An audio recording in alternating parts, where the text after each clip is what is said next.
Welcome to the Consummate Athlete Podcast, where we explore what it means to be a well-rounded, happy, goal-crushing athlete.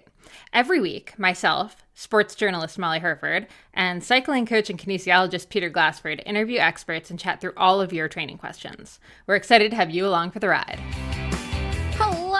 Welcome back to the Consummate Athlete Podcast. It has been a minute since we recorded, although we still have been on our weekly thing, but we pre-recorded a bunch.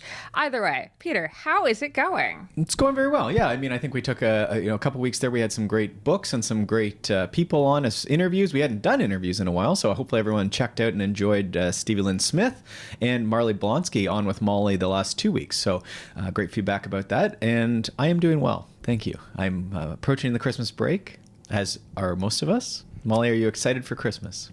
You know I'm excited for Christmas. I'm always so excited for Christmas. Okay. Well, in line with that, we do have a couple questions about respiratory, sort of getting illness stuff today in our Q&A. We have a lot of people using that anonymous question form, which is fantastic. It was slow to get going, but today I was overwhelmed by the responses, so thank you for that. We'll put that link in the show notes to ask questions. What other questions? We have 3 total questions. So I said we have sort of like a cold stuff. It's the time of year. Yep. We have one asking about blood donation and one asking about some saddle stuff. So yeah, a lot of cool topics. Sort of health wellness stuff that's going to keep you training, which is the thing we often forget, is that foundation of health is important. You can't you can't even think about athletics if you're sick or you have some sort of injury. So we do want to think about that as part of training. So great questions today.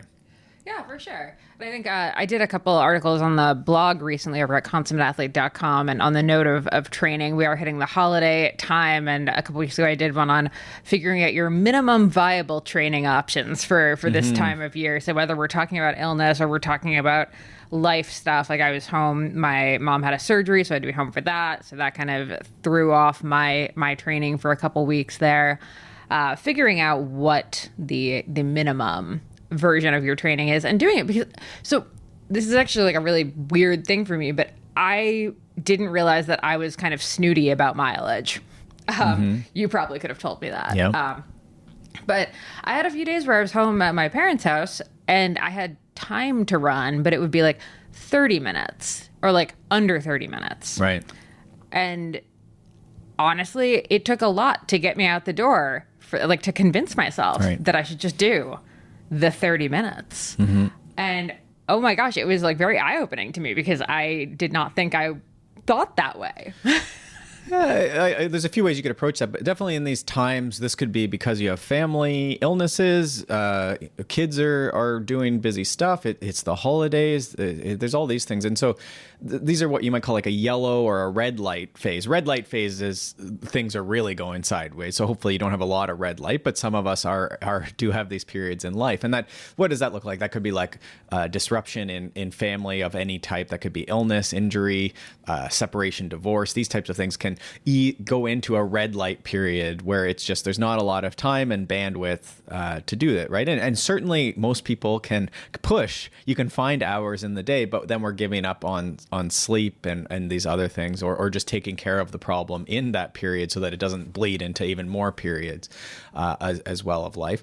And then yellow light is more common. And I do have some athletes, and they'll actually label the weeks because they might be able to see there may be teachers, and so they know there's marking week or exam week or whatever the thing is, the first week of school. They may have, or the kids are busy this week. The kids are home from school. So this is a yellow week. And so they've pre-said, what's the minimum, as Molly said, minimum viable what did you say? Minimum viable training for this week. And so they say, just give me that minimal. So we'll do a lot of, like you say, 30-minute strength, 30-minute run, 30-minute, maybe a little bit of high intensity. There's not going to all be easy training. We might still hit you with some hard stuff, but it's not going to look like 4 hours of sweet spot or something, or a huge adventure ride. It's going to look like Molly said, like probably a 90-minute workout if we can fit it in there, a couple of 30-minute hard ones, maybe some strength maintenance in there just to keep things moving, but also not take up so much time in the week.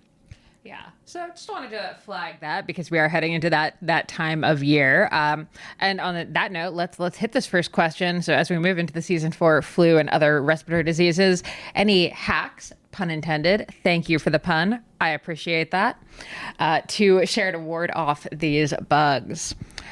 Great question. unfortunate answer is sorry, it's going to be the unsexy basics. But you know what? It's hard to do these unsexy basics sometimes. Let's review, shall we? So number one is hand washing, is like, and not touching your face, because that's the main transmission for a lot of these things. So it is just soap and water, hand sanitizer if you can't get to running water and soap. It doesn't have to be antibacterial for the soap. It can just be your classic soaps. But that's really the biggest thing, is if you can wash your hands, especially when people will come home from the grocery store and be touching their kitchen and then touching their face and then eating food. And so those are the times where you can see how everyone goes to the grocery store. They say the handle of the grocery store, everyone's touched not the handle of the shopping cart, right? They say it's like one of the dirtiest things. So when you go to the washroom, obviously washing your hands, most people know that, but some of these places when you're coming back to your home, that's like the main way it's coming in. And if you have kids, it's going to get really, really hard. Probably if you have like men in your life, it's going to get hard as well. But this is the main thing. And then try not to touch your face. And that's where some of this is a habit, right? Where you're trying not to touch your face. Some of the mask stuff, actually, they found was the masks were helpful, and we don't need to go down that too far. But the not having the ability to touch your nose or face was actually like one of the ways that they were effective, was because you couldn't directly transmit that. So those are sort of the two fundamental ones, which sort of suck. They're not hacks, I guess, but some of us could do better with that. Yeah, and look, I'm just gonna say flu shot, COVID vaccine, like. Sure.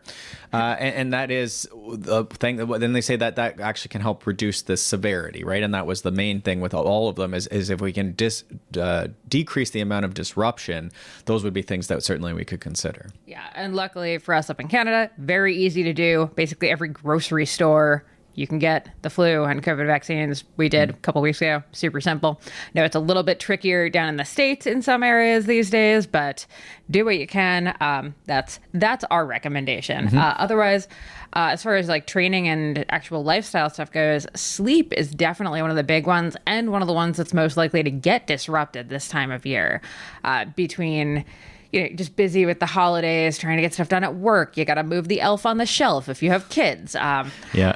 That seems like a lot of work. Yeah. So you're 7 to 9 and everyone's different in what they need and what their usual is. But if you are finding that you're trying to train earlier or do these things and fit it all in, then that would be the time where sometimes you end up burning yourself because you've reduced your sleep, and then now your immunity is lowered, right? Because you've like reduced the amount of sleep you're usually getting.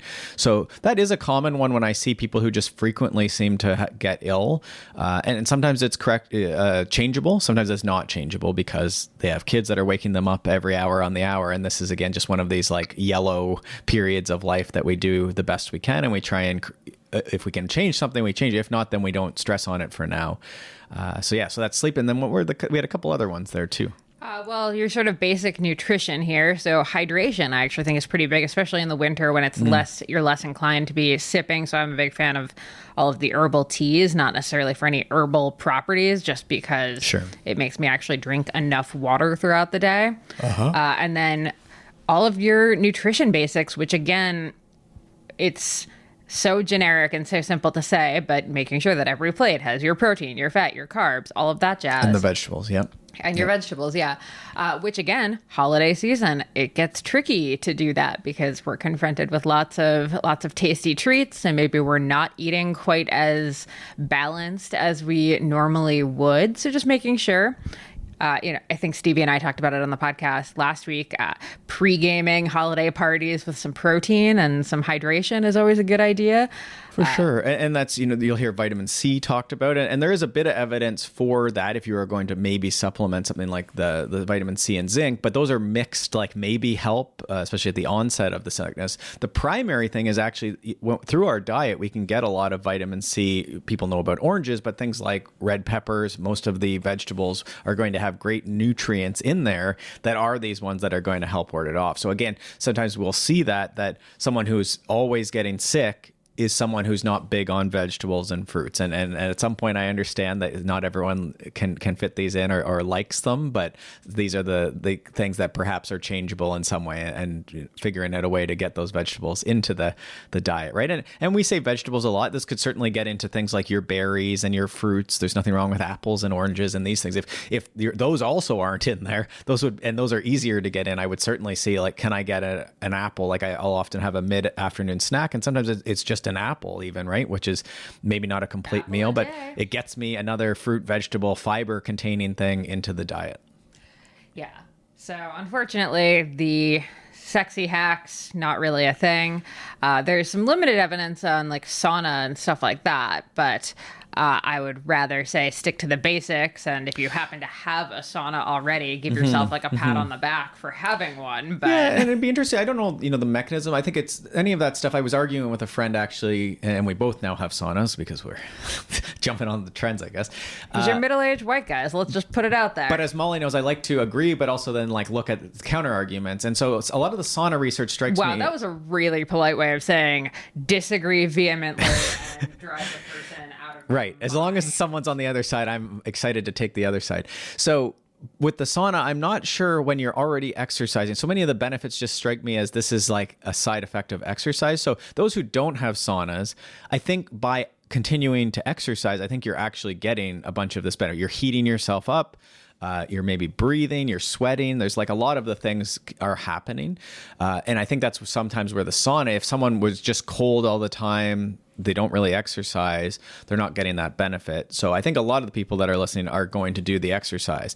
Now, the problem is if you get sick, then it's hard to do the exercise. And that might be where something like sauna, that you're not breathing a bunch, but maybe do get some sweat going and some water exchange and these different things. The heart rate gets up. There's some blood moving. I could see how that could be therapeutic. It's certainly nice to feel warm, and that I think is a big benefit. So maybe you can get even just a warm bath if you don't have a sauna. And I bet maybe you get some of you can get eucalyptus oil, the oil into the air and breathe that in. That's certainly very nice when you do get sick, but I don't know if that's going to help on the front end to avoid getting sick. Yes. And obviously, if you're going to a public sauna, please don't do that while you're sick. Yeah. I listened to a podcast. I'm not going to say the name of it, but the guy was like talking about like 10 ways he handles when he gets sick. And one of them was like, oh, I go to like the sauna at the YMCA and like sit in it. And like, yeah, is it a little rude? Sure. And I was like, a little rude? Yeah. Well, there you go. That is straight up unhinged. Patient number one, I guess. Okay. Well, that's cold stuff. So, a lot of it is fundamentals, but sometimes we forget about things like you say, like the vegetables and the sleep. So there you go. Okay, next question. Let's keep it on the health and wellness train. Let's hit the blood donation one. But first, let's take a quick second to chat about our friends over at Payable. So this is the easiest way to the only way to take payments in a Google form. That's right. And we had a question from an avid listener, and they said, you should talk more about where the money goes. Is it going to my bank account? Where is the money? And what's this all about? And so what Payable does is it says, this is a Google form, and that exists, but you can't take payments. So what they do is they enable you to take and collect payments, to collect money for whatever you're doing in the Google form. We've talked about lots of the different samples. So this could be like your veggie basket sales, or you're a photographer and you're collecting money for photo sessions. You want to get paid. You want to know the person's name, where you're going to meet them, yada, yada, yada. So what the Payable add-on does for this is it connects that to either your PayPal, your Square, your Stripe. There's a few different services. So all the money will end up in your existing PayPal, Stripe, Square. These are easy to sign up for as well if you can. And then you can choose where you direct those to. Usually you can direct them to a Venmo if you're in the States, or to your bank accounts, which is what most people would do with those accounts. So you can say send your PayPal money there, or just keep it in those accounts if you're someone who uses PayPal and Square and you're going to buy stuff that way. So that's really what it does, is it connects those two existing services that you have full control over. It just allows you to collect the money, which sounds like you should be able to do it. But again, this is the only way that you can do it, is this Payable add-on for Google Forms. Yeah. And it takes about 10 minutes to get set up and get going. So if you're someone who's like, oh no, I need to sell gift wrap for my kid's school thing and I forgot about it until now, or some kind of holiday cookie drive or donation drive or something, definitely check it out. Payableapps.com/athlete has our favorite templates and some good deals on savings on some of the fees and stuff, which, by the way, much lower than any cost of doing business with like another website or anything. For sure. So, yep. And no subscriptions. So Anyway, payableapps.com/athlete. Okay. Next question, blood donations. So question is really just, is there a good time? What is the optimal time to donate blood? So this is another like hand-wringing one.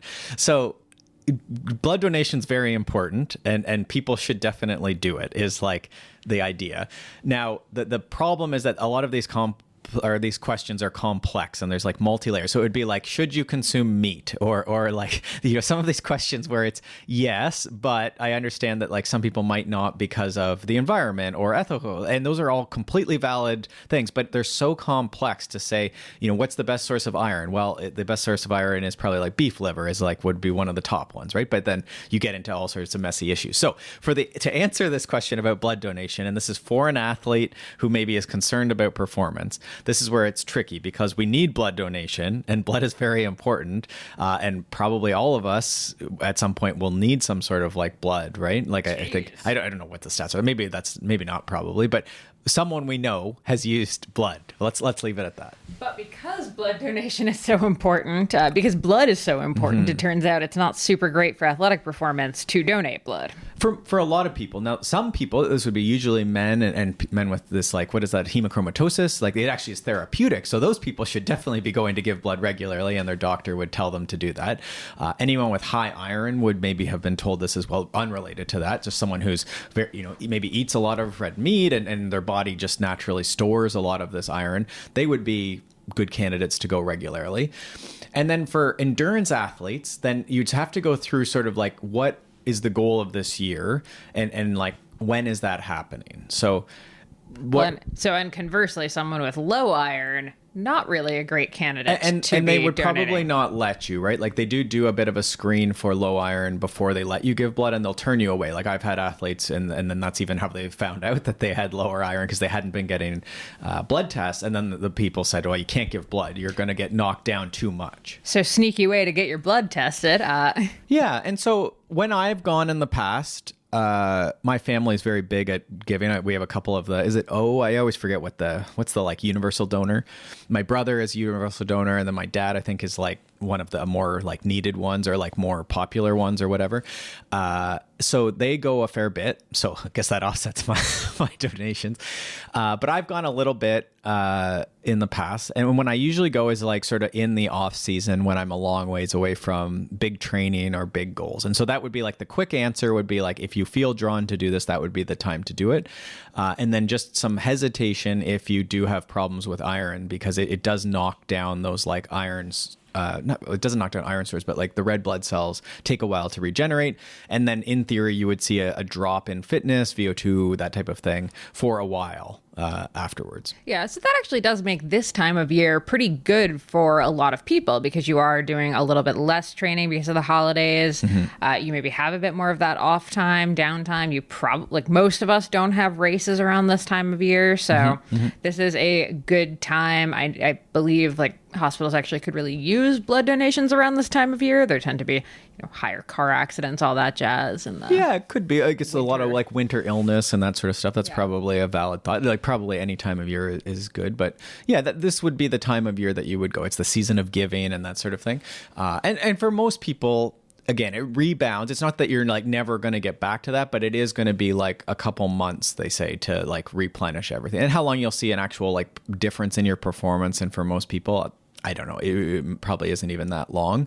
But that is like, you are giving away red blood cells, which when we talk about like sauna, which we, and heat, like we've talked about with Dr. Stephen Chung, most of those adaptations are around blood plasma volume, which gets reduced after blood donation. And then also hoping that the red blood cells get more, right? This is why we do altitude training. This is why people do blood doping, is they're putting the blood in. So we're doing the opposite of that by doing this donation. Now, again, I think there's possible upsides to some of this as well. For some people, that like sort of drop down, maybe on the other side, your body would adapt better. Or again, we're trying to head off some of this like iron proliferation that might be for some people as well. For sure. And okay, so the note about the low iron, that actually does remind me, going back to the cold and flu question, one of the things that can make you more susceptible to cold and flu is if you have red ass. Red S or low iron, do you mean? Just any kind of that low energy availability. Yeah, I think it listed both of those actually. Yeah. So basically, if your body's already in a struggling state, you are going to be much more likely to pick up stuff. So yet another reminder that Red S, not good. Right. Yeah. And so that would be, again, the thing where you can see someone wanting to be generous like that. And it is that tough thing where you would want, like, the person should take care of themselves really first. And then eventually down the road, there will be a time where they can donate lots and be one of those regular donation folks. But yeah, you'd want to be careful in those key years or any period of time that you are struggling with an element of health and fitness for certainly health, I guess. Yeah. Perfect. Okay.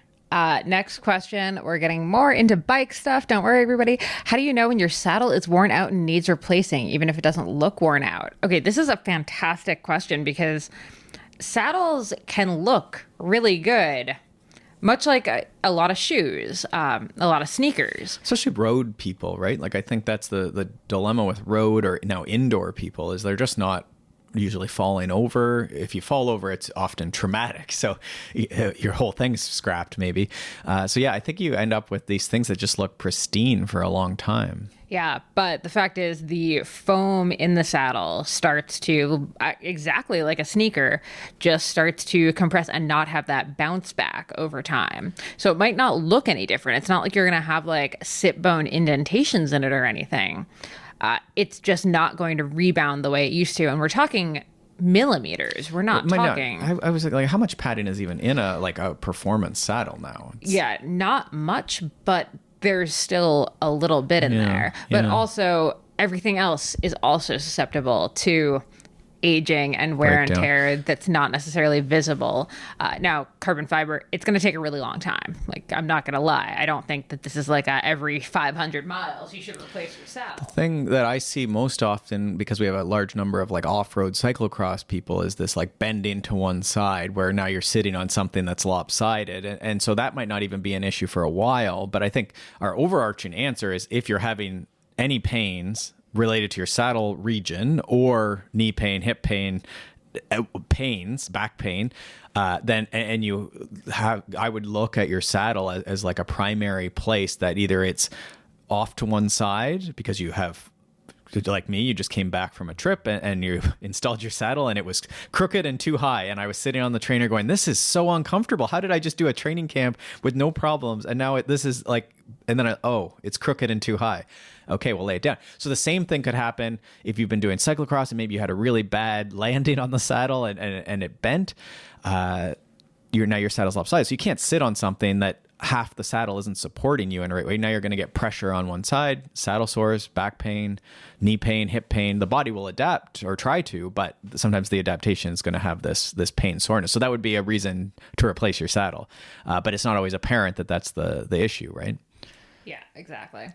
We do have a great episode with Tim Plunkett, who's a bike fitter here in Ontario, and we'll include a link to that in the show notes. And we talk a bit about saddle comfort and all that kind of stuff. But definitely this, like, if the saddle hasn't been an issue for you, it's not necessarily that you need a different saddle. It just might be that you need a new saddle if it's suddenly starting to bother you. Mm-hmm. But I don't know that we put like it's so different people to people, how they use stuff. Like I use stuff so hard and I hit the deck so often, but I would say I usually end up either with like a rip or something busted. Well, or you just get new bikes with enough regularity that you're not, and you don't transfer the saddles. Sometimes some of my saddles are like a few years old, but again, usually I end up busting them somehow. So pros and cons, I guess. I have aches and pains from other stuff. But Tim did mention too, is that good, do you think, as far as that? But Tim mentioned too, just in an email to us, we've had a bunch of people go down and see him. He's in Guelph, so just to the west of Toronto of the GTA. So if you are in that area and you're looking for a bike, but definitely go over to Speed River. That's where I got probably my first mountain bike. I would say my first real mountain bike I got from Speed River, like 1999. So the shop's still around, which is a great, the shop's lasted this long. So they're good people down there. And then they have bike fitting in the bike shop. So you can actually get like a precision official bike from someone who knows what they're doing, but they're in a bike shop so they can get you all the fancy stuff when you need to replace whatever you need to replace, like a saddle. But Tim said that he's been seeing a lot of people that are having like numbness and discomfort. They're sitting on their soft tissue, I think is what he was saying. So a bit of a PSA from Tim that if you are having discomfort, to get that looked into, whether that's a new saddle, a bike fit, a bike sizing, even at your local shop. Don't sit on your tissues, your bits. Don't go numb. And that was something he wanted to get out there. So I said we'll get that out to the good people on the Consummate Athlete podcast. Yes. Numbness, chafing, not normal. And if you aren't around and can't get to Tim, you can always check out my book that I put out way back in, it's like the 10-year anniversary coming up, Saddle Sore, a women-only guide to you and your bike, although the numbness and chafing parts can apply to men as well. But yes, that is not normal. That is not something that has to happen just because you're riding a bike. So it should not be taken as a normal thing. So there you go. We got that out. We talked about replacing the saddles. That's great. Cold and flu. And then we hit, what was the other one we hit? I was trying to do a summary there and I screwed it up.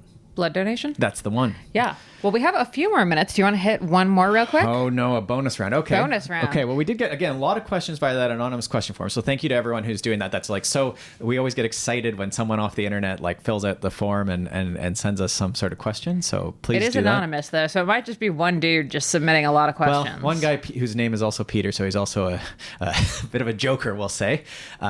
He likes to spam our anonymous question form. So feel free to spam our anonymous question form. Oh, shout out to him. I have the best book I'm going to send him for Christmas. Oh, okay. I'm very excited. Okay, last question. Does it matter if I sometimes switch the long ride to Saturday and do the intervals on a Sunday? So in your normal training, a lot of what you do is a hard ride on Saturday and then a long ride on Sunday. Yeah. So this person is asking if they can flip-flop them. And I'll maybe extend the question and say, for me, sometimes, so I usually have my long run on Saturday and then a long-ish run, like a medium long run on Sunday. But sometimes just with our schedule being what it is, I flip-flop them. So what are your thoughts? Now, you have to be a little careful there. So I don't think this is just me. I think this is like if you open up your Joe Frail training manual, the training manual, you'll find that Saturday usually, it could be a longer ride, but the intensity is on the Saturday. There's usually like either a group ride or a tempo moderate or something on Saturday. This isn't always the case, but then usually Sunday is low intensity. So what you're describing is you usually have a challenging workout on Saturday, often by distance, but you're a runner, but you also will often sometimes have finish moderate or something like that on Saturday. Sunday is almost always an easy by intensity, but also less pounding for the runners. So you would have like a 10 miles on Sunday, but then on Saturday might be 15, 16, 20 miles. And sometimes we'll have something, a hard climb in there or something like that, or just it's supposed to be a trail run. Exactly, yeah. So with the cyclists, often, like I say, group ride, tempo, hill intervals. Sometimes this gets up 2, 3, 4 hours. It depends on the person. And then Sunday is usually in biking because we can do more. It often is the long ride, but it is, you could say, zone 2 endurance, low intensity. So now this person's saying, what if I swap that? What if I put my 5 hours of zone 2 on Saturday? And then on Sunday, I'm going to go out and do 4x8 hard intervals in a 2-hour workout. So this is where I get a little hand-wringy because we like to protect that intensity. We like to go easy day, hard day, low intensity day. Now there's exceptions to that and reasons that you might try and finish things hard. We do a bit of that, or finish things moderate. I just get really, if that intensity gets jeopardized, and what I see is often it doesn't happen or it's not as good because you did a longer ride on the Saturday. Well, I think the reality is that most of us only have the time, energy, whatever you want to call it, for one thing on the weekend. Like, not that you can't do a second workout the next day, but just your odds of doing two good workouts, two successful workouts, are pretty low. And then you end up, now is everything intense? A lot of times what I'll see is it'll be like actually a group ride on Saturday, and so it actually is intense and maybe long on Saturday, and then they try and do the intense and maybe long on Sunday, and so this is just not the same thing.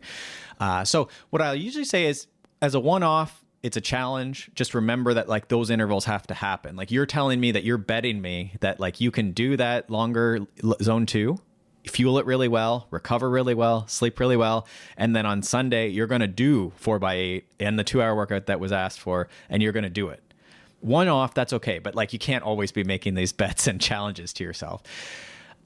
The other thing that often is the solution is you just do the intervals, but you also just ride longer on Saturday. And then maybe Sunday is just 90 minutes of endurance. And it's still a zone 2. So that way the intensity, because that's the primary thing that makes me shudder, is the order of the intensity. And it's okay to do intensity in a longer ride sometimes. That's not a big deal. It can be really, really great, actually. Like your body has to recover from the intervals and then keep riding for an extended period of time. You still have to fuel, but that would be something that, so often that's like actually the thing is like they're trying to balance the time they have available in their busy schedules, which makes sense. And it's like, I have 3 hours on Saturday, but only 90 minutes or 1 hour on Sunday. Oh, I'll just swap the workouts. But actually what they should do is actually we should shift the time a little bit and redistribute that. That to me is much less risky and sort of accomplishes it. Of course, there's always going to be what the workout is. Like sometimes the workout, if it's just moderate tempo stuff, it doesn't matter as a one-off. But that's usually what I'll try and have a conversation around is like, can we just redistribute the volume and leave the intensity where it is? Or is this actually like that? Or I guess the last thing would be, this is going through like our 6 S's.